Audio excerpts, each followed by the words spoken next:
Hi everyone, welcome to Bible Bites. This week I want to think very briefly, as always, about the theme of holiness. Now, holiness is a huge theme in the Bible, and we could go in almost any book and find something new and a different dimension to it. Now, I just want to think a bit about how holiness might be relevant, particularly for us today, in lockdown life, but also just in 21st century living. What does holiness look like for us? Because I think it can be quite an abstract concept. It could be something which is not really part of our normal vocabulary. So the idea of being holy, it just sounds like you're trying to be really special and above us all. What does that look like to be holy? Well, the first time that the word holy appears in the Bible is actually in Genesis. It's in the beginning of chapter 2. So God has created the world and everything in it, all of the 6 days of creation. And then we get to the beginning of chapter 2.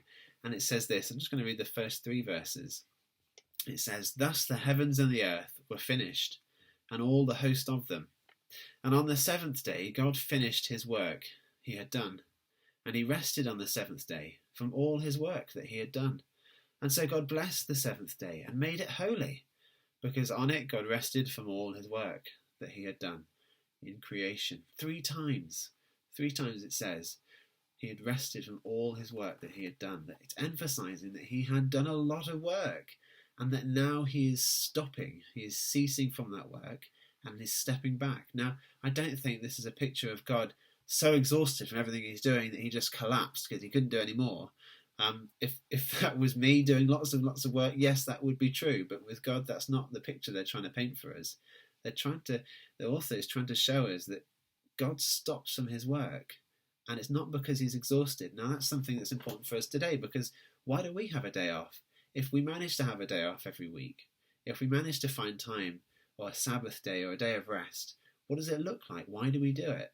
I think often we do it because we're trying to recharge for the rest of the week, that we stop so that we can maintain a really high level of output, a really high level of productivity throughout the week. And so the rest day really becomes the crash day where I reset and then I go out again and I work as hard as I can the rest of the week. That's not the image of rest. That's not the image of stopping and of Sabbath that we have here. Here, God rests and he says he blessed the 7th day. Now, to bless something can be to confer upon it something, to give something to someone. I could bless someone by making them a cake. But to bless something as well, to call it blessed, can just mean to praise it. So in the Psalms, there's lots of times where we read that the psalmist writes that God is blessed, that God is praiseworthy. He is worthy of our enjoyment and our honour and our love and respect.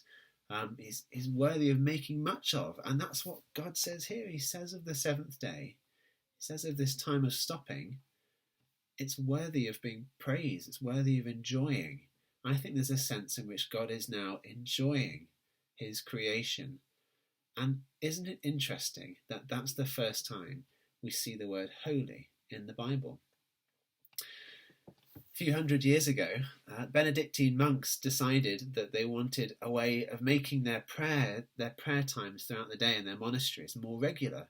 They wanted a way of remembering, when do we meet together to pray throughout the day to fulfill our rule of life in the monastery? And what they invented was really a primitive form of the clock. Now, it didn't have a face and it didn't have hands and you couldn't tell the time from it. It just rang at certain points in the day. There's a clock that they invented that was invented for the purpose of helping them to be more faithful in their lives towards God. I wonder if I look at my clock, the clock that's on my laptop or my phone, on my wrist or on the wall, does that clock help me to be more faithful towards God with my time? Or does that clock hold me to ransom? Does it tell me that I've not done enough in this last hour, or that I've not got enough done, or that deadline is approaching, you better get on and get finished? Now, that's good and really helpful, because I think if I didn't have a clock, sometimes I don't think I'd get anything done. But I think actually I swing way over to the other side and I end up dividing up my time and becoming absolutely ruthless with every moment because I feel like I have to get things done. That is the story of consumerism. That's the story that the world tells us. That's the story that says We need to produce, and we need to consume, and we need to make. And the main question we should ask of our day every day is, have you been productive? What have you done? What have you made? What have you achieved with your day? But if we look at how God sees time, if we look at time as holiness, well, our first question might be, how have you been faithful to God today? How have you used the time that's been given to you as a gift to be faithful to Him and to others? Irrespective of what you've made or how much you've achieved, how have you been faithful in your relationships?